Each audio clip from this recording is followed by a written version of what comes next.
Ni nani aliye mkuu? Ni nani aliye mkuu katika ufalme wa Mungu?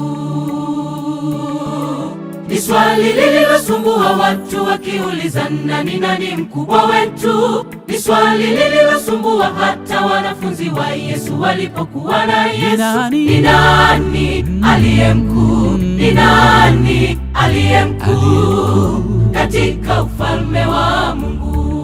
Nauliza, ni nani? Ni nani aliye mkuu? Ni nani aliye mkuu katika ufalme wa Mungu? Mwenye sifa hizi, mwenye moyo uliopondeka tena mnyenyekevu, atetemekaye asikiapo neno lake Bwana, mwenye kuwatanguliza wengine, sio binafsi. Huyo ni mkuu katika ufalme wake Bwana. Mwenye moyo uliopondeka tena mnyenyekevu, atetemekaye asikiapo neno lake Bwana, mwenye kuwatanguliza wengine, sio binafsi. Huyo ni mkuu katika ufalme wake Bwana.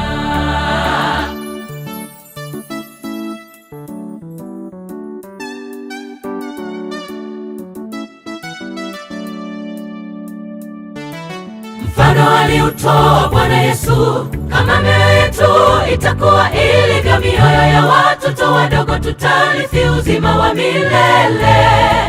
Mrithi wa ufalme lazima ajifunze tabia hizo, ndipo awe mkuu ufalme wa Mungu.